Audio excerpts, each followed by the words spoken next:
Okay guys, so this is one of the examples of EPS topic exam question na sinend sa akin ng isang followers sa page ng Topic Gallery.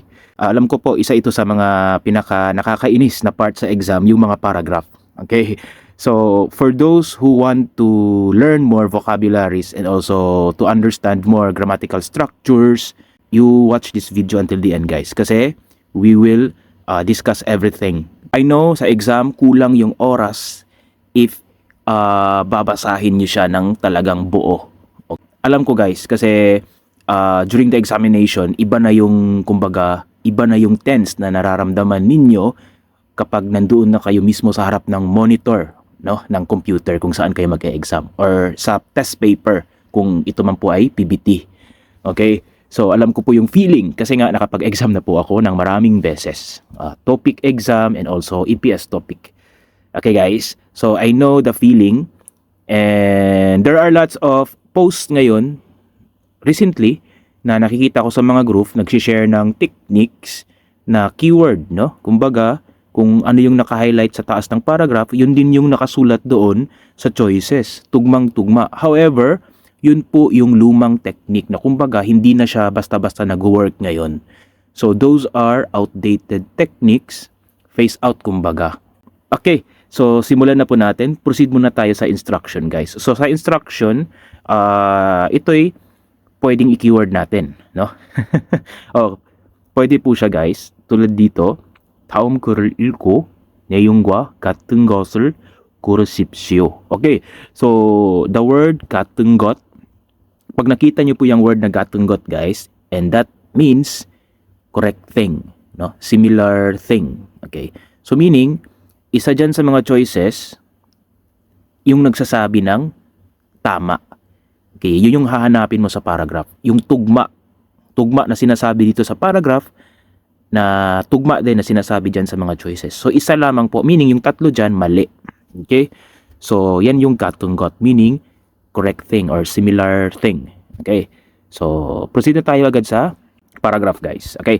So, 한국에서는 직장 생활을 하는 것은 쉽지 않습니다. Okay? So, ito yung first sentence natin, guys.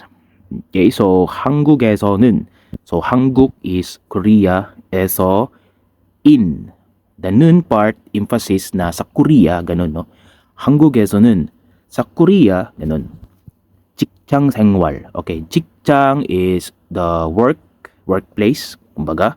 Then 생활 is life. So, 직장 생활 meaning buhay sa loob ng workplace. Yun yung thought. Okay, 직장 생활을 하는 것.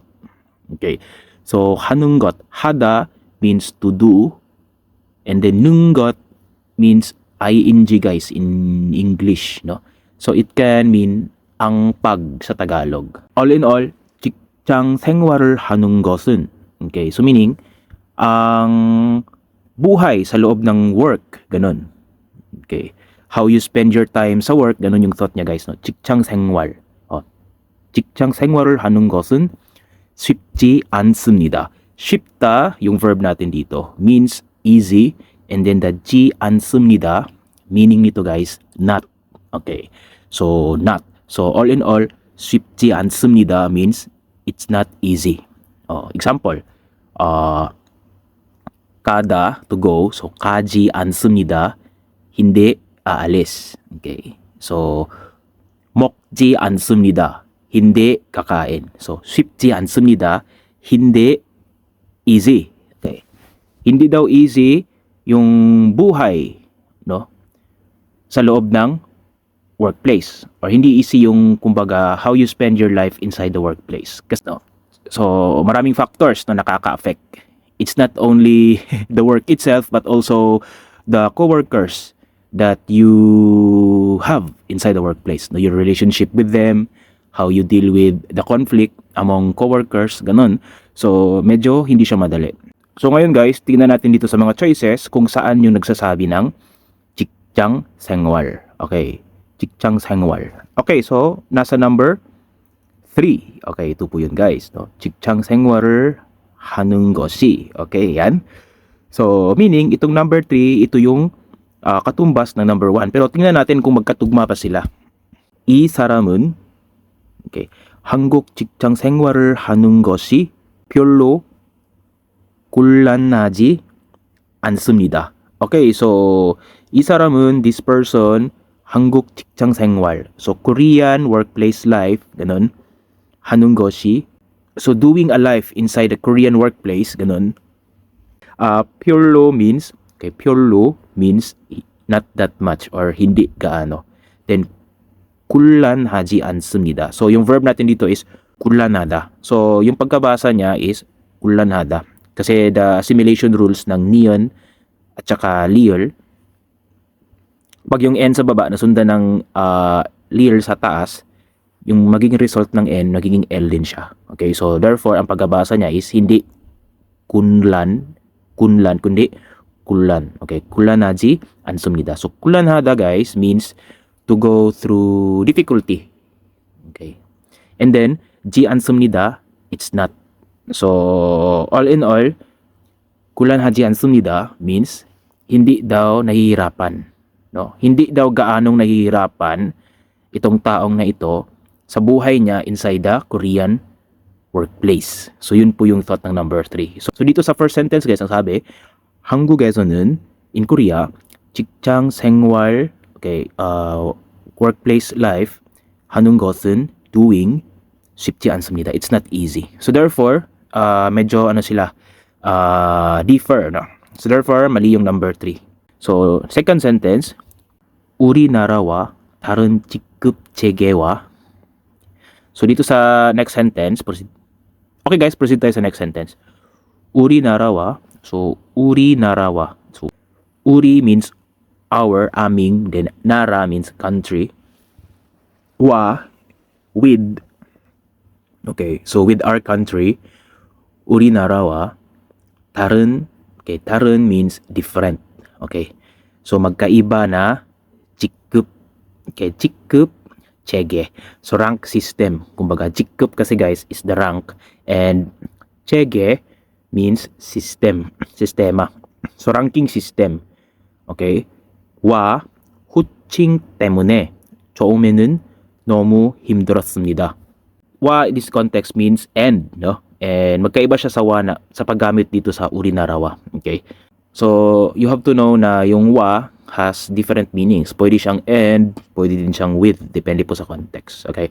So 호칭 guys means the title, no? For example, 사장님, 과장님, 호칭, no? How you call the person.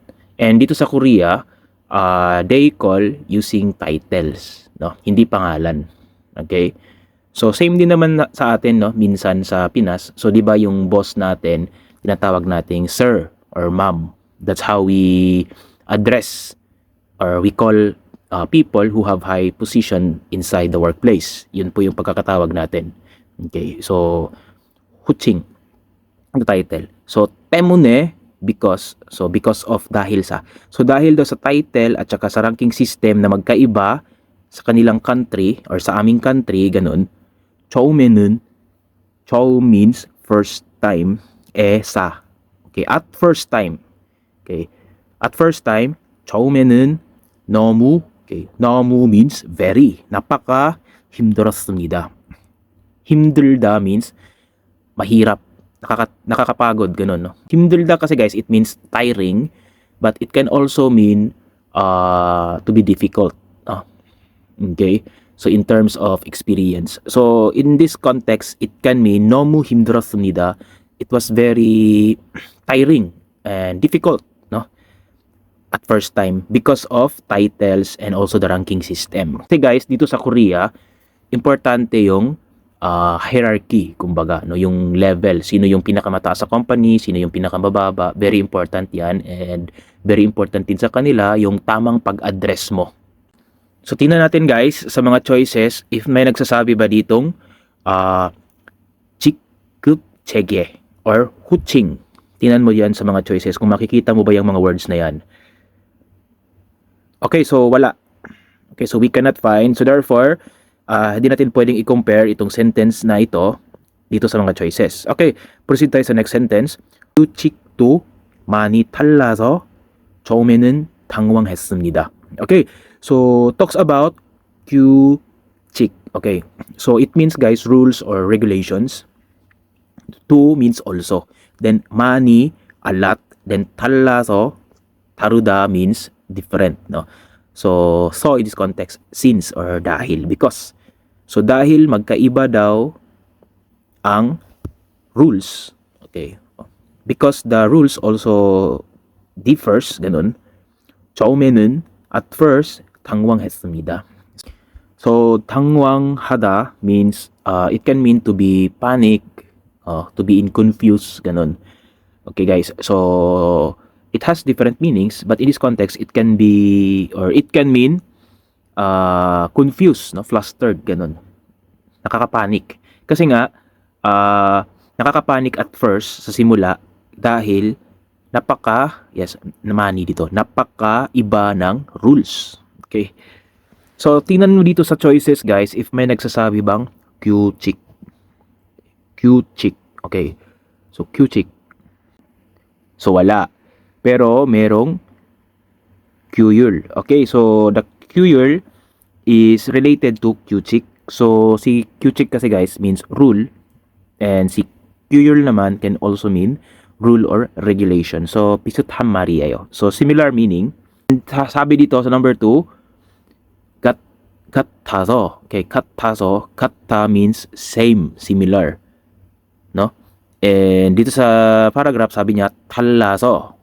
당황했습니다. So, na-confuse daw siya since magkapareha yung rule. Sabi dito sa number 2. With the country of this person. Okay. So, mali guys, no? Kasi dito sa paragraph sabi, 많이 달라서, okay, 많이 달라서 당황했습니다. 그래서, number 2 is mali. Number 3 is also mali din. 1 and 4 na lang po yung may tendency na tamang sagot dito guys, no? So, ngayon, tingnan natin sa next sentence. Okay. 근무 시간에, okay, 근무 시간. So, dito guys, working, okay, 근무 work, 시간 time. So, 근무 시간 meaning working time, in. So, in working time, 자유롭게. Okay, so 자유롭다, okay, 자유롭다 means to be free. Then, adverb form. No? ly lang yan guys, ly. So, meaning freely. Then, 커피를 마시러 나갈 수 있는 우리나라와, okay, so, 우리나라와 with our country na nagal 수 있다. Okay. 나갈 수 있다. 나가다 means to go out and 이룰 수 있다 means can. Okay. pwede or can. Okay. Then 는 modifier form, it just means sa Tagalog guys na, or sa English it can mean that. Okay. So with our country or sa aming country na pwede kang lumabas, then mashiro, itong ro, okay, law means in order to. So in order to mashi, in order to mashida, to drink, para daw uminom ng kopi freely sa working time. Okay, so meaning guys, sa kanilang country, pwede ka daw lumabas para uminom ng kape freely during or sa working time. Okay. Then, 달리. The word 달리 means different. No? Meaning, magkaiba sa aming country na pwede kang lumabas para uminom ng kape freely during working time. 퇴근 전에. Okay. 퇴근 전에. So, dito guys, 퇴근 전에, saan makikita yan? Yes, number 1. Okay. 퇴근 guys means time out, no? Out from work, uwian. Okay, then 전에 means, John means before or bago. So, meaning bago daw mag-time out sa work, ganun, bago umuwi. 외출이, 외출. Okay, 외출 means, 외출하다, to go outside, no? Lumabas. Okay. Then, 어려워서, 어렵다 means mahirap, 어렵다. Then, since. Then, 힘들었습니다. So, 어려워서, 외출이 어려워서, since mahirap daw lumabas, okay, before time out. Different sa aming country na pwede kang lumabas para uminom ng kape.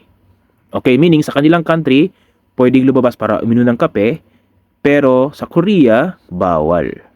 Okay? dito sinabi na dito, 퇴근 전에 외출이 어려워. So therefore, bawal.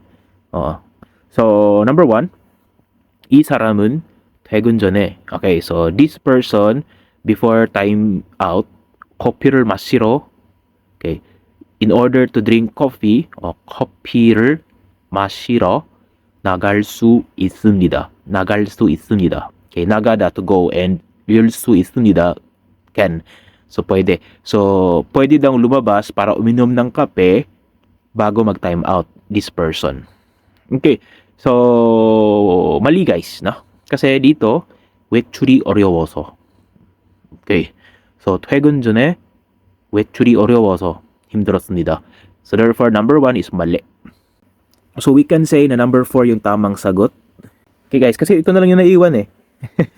Pero nasa huli yung sentence na magmamatch sa kanya. Okay, dito po, 그렇지만, okay, 그렇지만, but, or however, 상사와 동료들이, okay, 상사 means the boss, no, boss.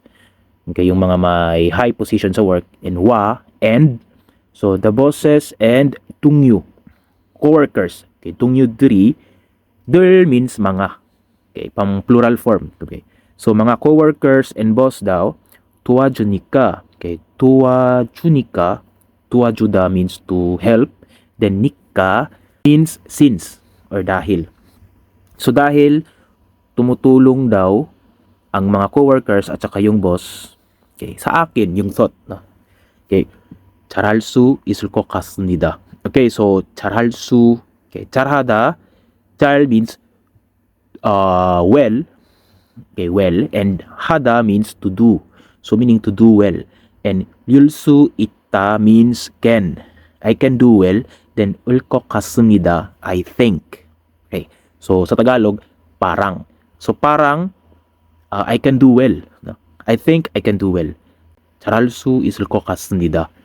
Dahil tumutulong sa akin yung mga coworkers ko at boss. So number 4, sabi niya dito, 이 사람을 상사나 동료들이, okay, 상사나 동료들, okay, nandito yun, yan, 도와줘서, okay, 도와줘서, so, since, no, same thought with ni까, okay, so since, tumutulong daw ang mga coworkers or yung boss sa taong ito, okay, 일을 하기, okay, 일을 하다 to do, and 기 means, same thought with nunggot kanina guys, no, okay, it just means ing or ang pag sa Tagalog. So meaning, ang pagtatrabaho daw 쉽고 있습니다. Okay, so 쉽고 있습니다 or 쉽습니다 means easy. Okay? So easy daw ang pagtatrabaho dahil tumutulong ang mga coworkers or boss sa taong ito. Which is same thought with the last sentence. 그렇지만 상사와 동료들이 도와주니까 잘할 수 있을 것 같습니다. Okay, so therefore, number 4 po yung tamang sagot natin dito, guys.